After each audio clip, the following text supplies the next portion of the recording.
Hey y'all. So I want to talk about something today. A couple of things actually, but really have a conversation with y'all about when you leave a job or when you decide to leave a job. And it I am on the go right now.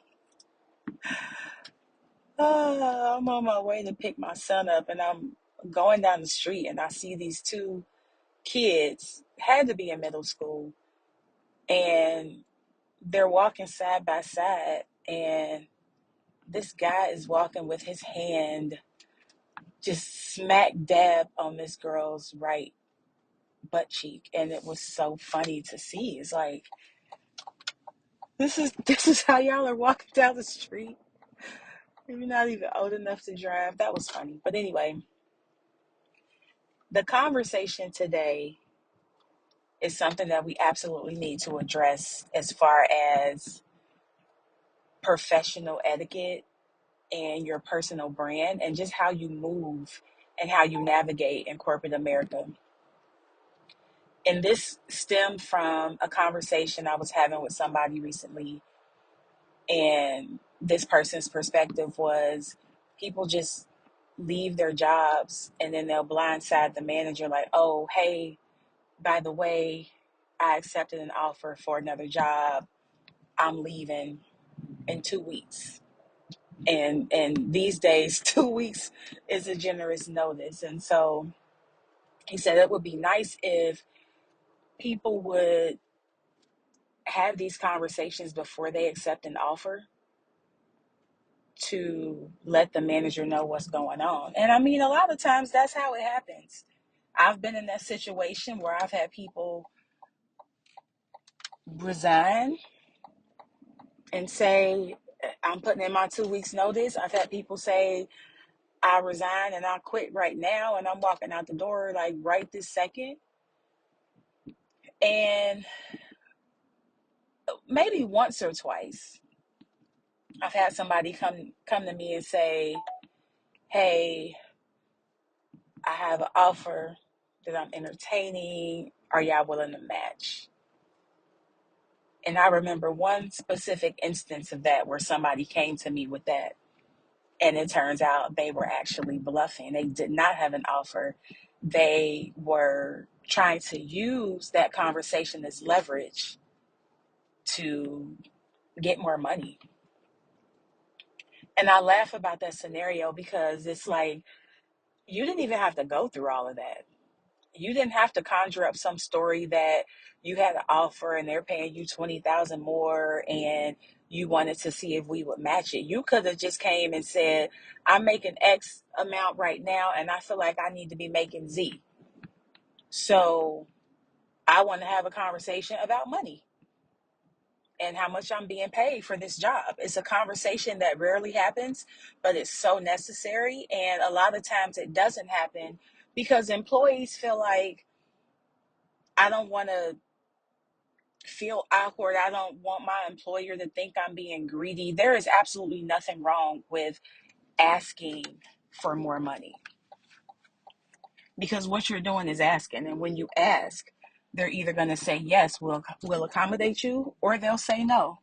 Or in some cases, not right now, but let's revisit this conversation in 6 months. So you don't get what you don't ask for. It's not like I got 10 years of experience, so I should be making this, or I've done this, this, and this, so I should be making that. There's no obligation, and you don't get what you deserve. I tell people this all the time. You don't get what you deserve. You get what you negotiate. And so going back to the original thought, I'm sitting here like, are my windows this foggy? Do I need to go wash my car, or is this the smog outside? Whatever, I don't know. But going back to my original point, when me and this other person was having this conversation, I was like, it still blows my mind the number of people who do not have conversations with their manager. The number of people who don't have weekly, bi-weekly, at a minimum, monthly, some type of interaction, some type of conversation with your manager where you're checking in to say, this is what I have on my plate. This is what I'm working on. These are some ideas that I have. Here are the days I'm going to be off next week or the week after or whatever. And so my question for people like that is, when you do decide, okay, this job is not paying me enough money, or I need more flexibility, or I'm not interested in the work I'm doing anymore. When you get to that point, my question is, what kind of conversations have you had with your manager? These are the types of things that are necessary. Oh, I just needed to turn on my defogger, Lord Jesus, because now my windows are crystal clear. But this is the purpose of scheduling time with your manager, to check in on these things, to let your manager know what you're working on, what you're dealing with, how they can help you, what your career goals are, what do you want to accomplish in the next 3, 6, 12 months. And if you're working in a job where you don't have these conversations on a regular basis, then what are you doing every day? Is my question. How do you know that the work that you're doing is meaningful, that is contributing to the overall objectives of what the company is trying to do? How can your manager shout you out and advocate for you in terms of your deliverables if they don't even know what you're working on? And don't assume that, oh, my manager knows what I do. My manager knows this. My manager knows that. Don't assume that, because what you have to keep in mind is that, in a way, your manager is just like you in terms of trying to manage their career and trying to keep their deliverables in order. And the conversations that I'm telling you that you should be having, your manager is most likely having these conversations with their managers. And an unfortunate reality is that a lot of the lack of conversations are happening, or in this case, not happening, with the junior people, the staff accountants, maybe the senior accountants. But when you get to manager, assistant controller, director, whatever that hierarchy looks like, most of these employees are having the conversations. And so if you are an accountant with, forget the title for a minute, but if you're an accountant with 5 years or less experience, there's a good chance that these conversations aren't happening. And some people have this misconception that it's up to your manager to put this time on the calendar, and that it's up to the manager to prioritize your career development, when the truth is that falls on you and you only. Now, your manager can, like I said, advocate for you. They can guide you on and coach you on certain things.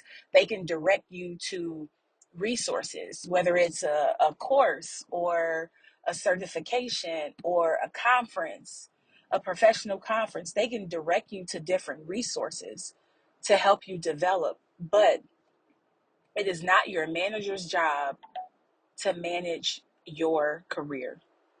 And don't expect that to happen. Now, if you are in that category of people that I just mentioned, and really I'll take the experience off the table. A lot of times it is the junior people, but I don't want to put a cap on what junior can mean, right? There's people I know who've worked in accounting for 10, 15 years, and they're staff accountants or senior accountants. And so I don't want to put that experience cap on this conversation, because I just don't want to do that. But I will say, and I know for certain, that most people at a manager or senior manager level and above are absolutely having these conversations. And in some cases, you have a manager who is invested in your career and really wants to mentor you and see you do well. So you might have those managers who will book that time to say, hey, let's catch up for 30 minutes once a week, see where you're at, see how I can help you, how I can support, and offer me feedback as well. But then again, there's those managers who listen, you work here, you're an adult, you know what to do. If you're trying to build your personal brand, these are the things that you have to do.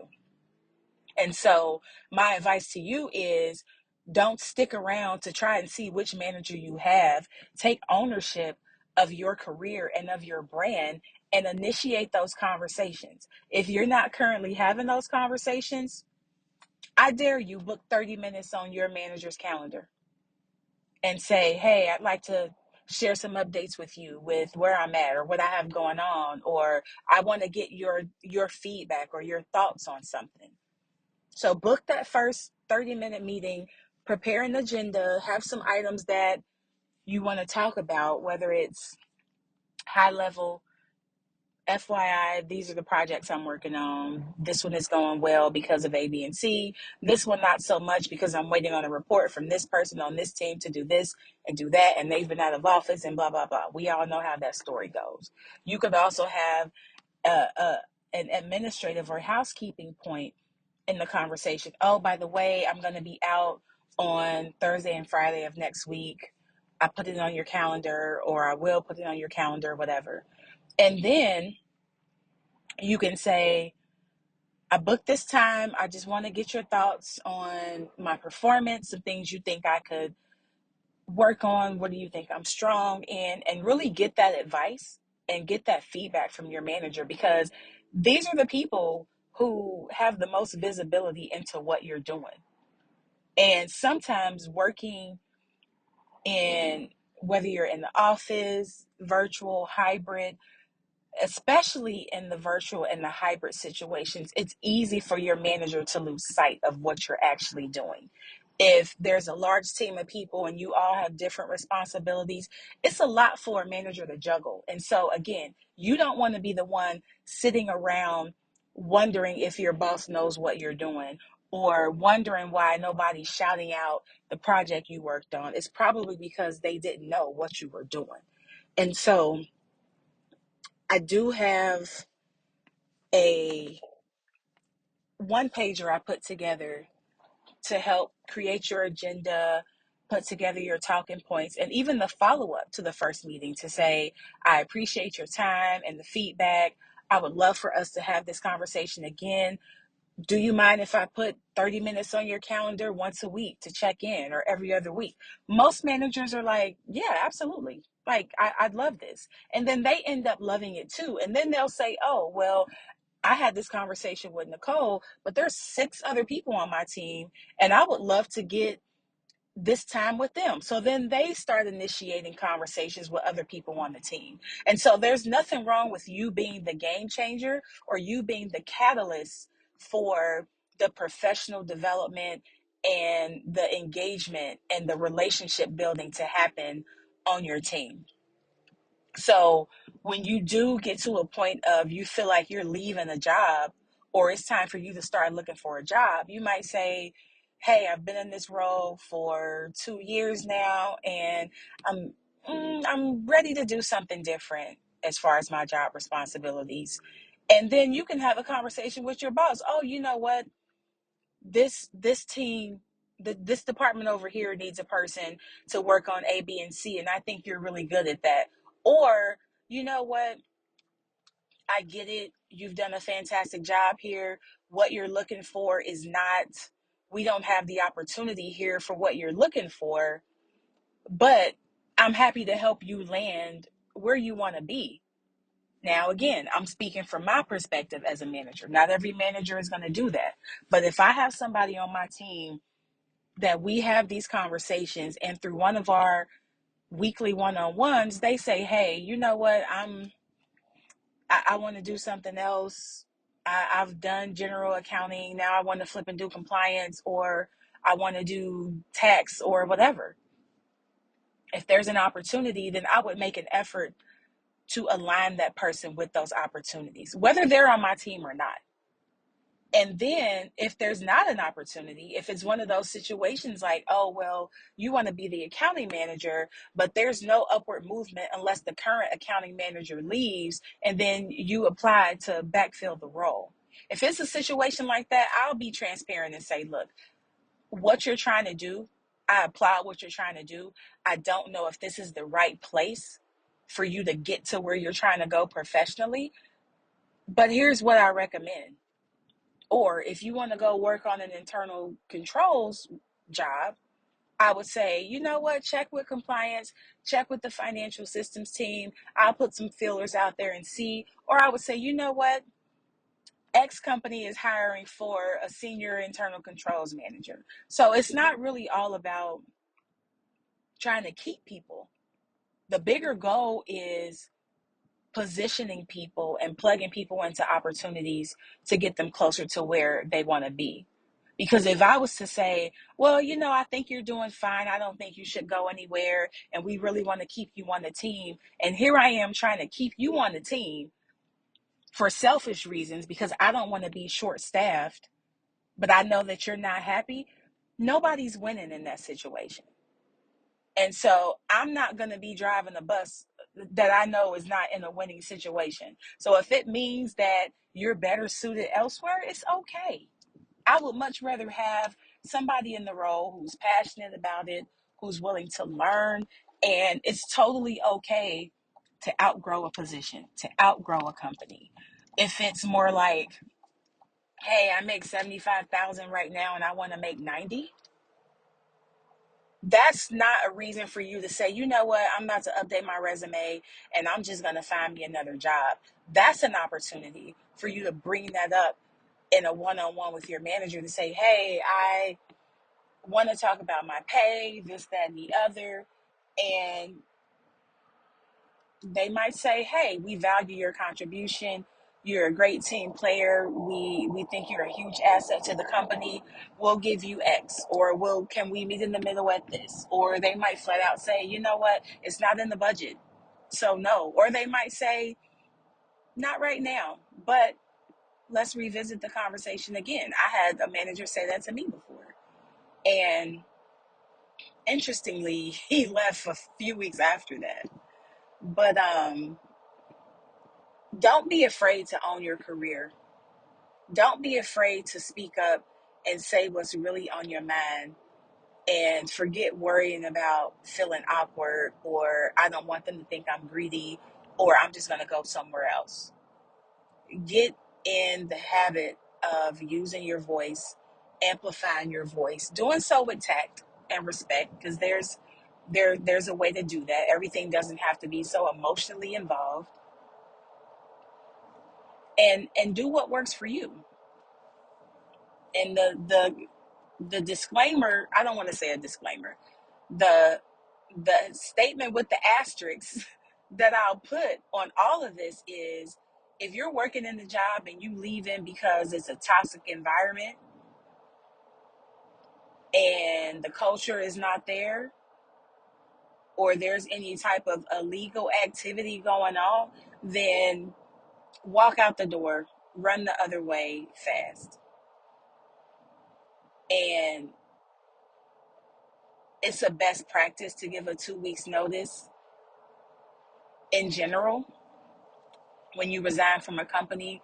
But working in accounting, we know how the accounting cycle goes.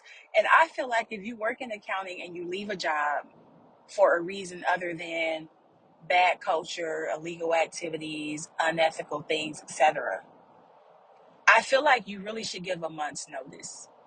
Because if you're the AR manager and you're leaving after 2 weeks, there's no way to get another person in there, to get them up to speed, to get them onboarded, and pick up where you left off. You're probably listening to this like, well, that's not my problem. That's the company's problem. I get it. I get it. But we're thinking about your personal brand and the importance of leaving the company and leaving the job better than you found it. So imagine if you were the person coming into a new position and your first day is just full of hodgepodge and chaos because they're still trying to pick up the pieces from the person who left the job for you. Think about all of the cleaning up, all of the unnecessary chaos that you'll have to navigate through instead of just getting up to speed and onboarded in your new job. So you don't always have to take the selfish approach and say, well, I'm out in 2 weeks and they better figure it out. That's not the mark you want to leave. And I'll tell you what, the accounting industry is big, but it's also small. And to say everybody knows everybody is an understatement. And so when you encounter these people again, you want to make sure that it's on the best terms as possible. And if you really want to make things easier and smooth, you can create your own transition and say, I've put together a list of all the things I have to do, or checklists, or guidance documents, or something that can help the other person learn the job, but also make things easier for your manager trying to manage and work through this transition. So if you are in a position where you feel like I'm ready to leave my job and this ain't working for me, have the conversations with your manager first, if the rapport is there. Because especially if it's a company that you like, if you like the company but you don't like the job, have those conversations. Is there an opportunity for me to work on a project, to move internally to a different department, to get the $10,000 raise that I'm asking for? And if you're one of those people where the company values your contribution, then you can probably make more progress where you are than if you leave. But it's so subjective, and there's always a but. And again, if you felt like, you know what, I've done everything I could do, I've stayed here as long as I could stay, I'm bored, they don't pay me enough, I need more vacation time, whatever your thoughts are, at the end of the day and the beginning of the next, you have to do what's best for you. And doing what's best for you means having the necessary conversations. I've been doing it for years now. If I'm working for a manager who has not put the one-on-ones on my calendar, I initiate it. And most times I end up putting the one-on-ones on the calendar before they even get a chance to, because I have my own way of onboarding into a new job. And so my personal onboarding plan, that's one of the items I check off my list when I start a new job. Let me make sure the first day of work, I have a conversation with my manager. We chat, we lay out expectations, and then let them know I'll put some time on your calendar, check in, get to know each other, just have a conversation. It doesn't have to be all stuffy and professional. Well, professional, but I mean, it doesn't have to be formal. Like, you have to put on a suit and walk in a boardroom to have these conversations. They can be very laid back, casual conversation type, and they don't all have to be about work. And so that's what I wanted to share for now. I'm close to picking my baby up. I'm also close to the 30-minute mark, which I know y'all time is valuable and precious. So I appreciate you spending a little bit of time with me to hear what I have to say about career navigation, development, mostly in the accounting industry, but a lot of the career advice that I share, it can be applied to any industry that you work in, regardless of how many years of experience you have, where you work, how you work. And so, if you found this valuable, I would appreciate if you would share it, if you would subscribe to where you get your podcast from: Apple, Spotify, iHeartRadio, all that good stuff. And tell somebody about it. If you found something that really struck a nerve with you, that really stuck out to you, that made you break out and take some notes or something, definitely share that. And if you choose to share it on social media, make sure that you tag me at Nick Winston CPA, NickWinston CPA. There is something frolicking around in the back of my truck, and I don't know what it is, but I don't like the sound of it either. So, okay, again, thank y'all for tuning in to the career series of the Working Mamas podcast.